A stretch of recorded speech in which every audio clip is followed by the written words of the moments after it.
मैंने बकरी की गिनती की, मैंने भैंस की गिनती की। अब संजोग से लोकसभा में आया हूं तो वो आंकड़े की गिनती करनी पड़ती है। Fiscal deficit, revenue deficit. अब मेरे जैसा आदमी उसमें उलझ जाता है कि बकरी गिनूं कि भैंस गिनूं कि डिफिसिट गिनूं। यहाँ आके डेफिसिट गिनो, वहाँ बाद में गिनो। इसमें मेरे गांव की जो गरीब औरतें हैं, जो खेत में काम करती हैं, पसीना बहाती हैं, मिट्टी पानी में सड़ती हैं, उनके शरीर से बदबू निकलता है। जीवन में कभी एक बार भी उनको लक्स और कौन रेक्सोना साबुन, कौन ये लिपस्टिक पाउडर, ये छूने का देखने का अवसर नहीं मिलता है। क्या उसकी दुनिया को इन्होंने देखा था? मैं उन्हीं से पूछना चाहता हूं।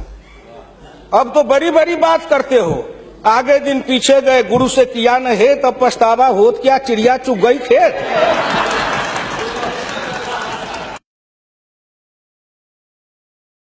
मैं 1977 में एमएलए बन के आया, इंडिया गेट के किनारे पैदल टहल रहा था। एक बड़ी गाड़ी में एक बड़ा कुत्ता जा रहा था, वो अपने मुंह को निकाल के जी लपलपाते जा रहा था। मैं गांव का आदमी खड़ा होकर सोचने लगा, कुत्ता जरूर कुछ कह रहा है। मैं एमपी था, कभी दिल्ली देखा नहीं था। मेरे अंदर से आवाज आई कि कुत्ता कह रहा है, क्या है तू गांव का किसान, गरीब, मजदूर, पिछड़ा, दलित, तू क्या जन्म लेके करने आया है? तुझसे मैं सौभाग्यशाली हूं। देख, मैं ठंड गर्म गाड़ी में बैठा हूं, केक खाता हूं, ऑमलेट कटलेट खाता हूं, गद्दे पर सोता हूं। तुमने देखा हिंदुस्तान, तुमसे अच्छा मैं हूं। उस दिन मुझे लगा कि इस हिंदुस्तान के बड़े लोगों के कुत्ते भी मुझसे अच्छी जिंदगी जी के रहे हैं, और मुझे उस जिंदगी से भी बदतर जिंदगी जिलाने वाले कोई नहीं है, आप हैं।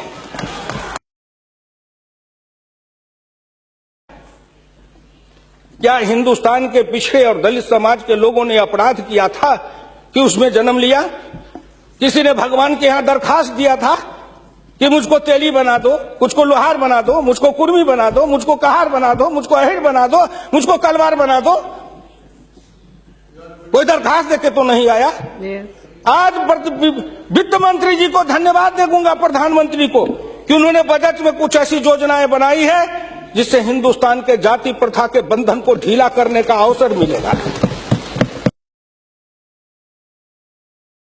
हिंदुस्तान के गांव के गरीब पिछड़े दलितों ने मिलकर कन्याकुमारी से कश्मीर तक, कामरूप से द्वारका धाम तक, इस आसान के साथ आपके शब्दों में, जिनको आप अपने ऑफिस के आगे चाय की दुकान खुलवा रहे थे, वो चाय की बेचने वाला, रेल के फुटपाथ पर पानी पिलाने वाला गरीब निर्धन, जिनकी मां मजदूरनी का काम करती थी, ऐसे के बेटा को भारत के प्रधानमंत्री की कुर्सी पर बैठाया कि नरेंद्र मोदी आएगा, भारत का प्रधानमंत्री बन जाएगा, गांव गरीब किसान मजदूर के भाग्य चमक जाएगा।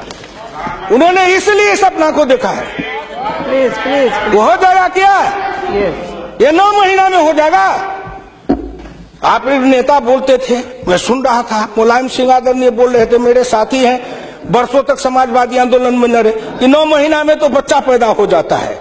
मैंने कहा कितनी वैज्ञानिक बात कर रहे हैं, ये तो वैज्ञानिकता है, प्रकृति का नियम है, 9 महीना में बच्चा पैदा होता है। लेकिन जो बच्चा पैदा होता है, क्या वो बच्चा 9 महीना में फिर बच्चा पैदा कर देगा क्या?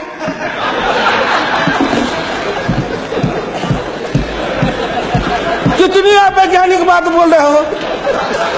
इस सरकार का 9 महीना हुआ, 10 महीना हुआ, सरकार पैदा हुई, अब क्या सोचते हो? आप क्या सोचते हो? इसलिए आपसे मेरी विनम्र प्रार्थना है, कहीं पर निगाहें, कहीं पर निशाना, न कुछ मिले तो कुछ कहिए, न कुछ मिले तो विरोधी में गए तो कुछ न कुछ तो कहना है ना, नहीं तो दुनिया कैसे देखेगी कि विरोधी का काम कर रहे हैं। इसलिए आपसे मेरी विनम्र प्रार्थना है, अगर विरोधी का काम भी करना है तो आप अपने नेताओं को कहिए कि कुछ दिन हमारे पास आए, 6 महीना ट्रेनिंग दे देंगे कि हम विरोधी थे तो क्या करते थे। अरे नाटक भी करिए तो किसी डायरेक्टर से सीख तो लीजिए, जो गरीबी का डायरेक्टर है उससे सीखे नहीं, गरीबी का नाटक खेल रहे हैं। ये एक गांव में नाटक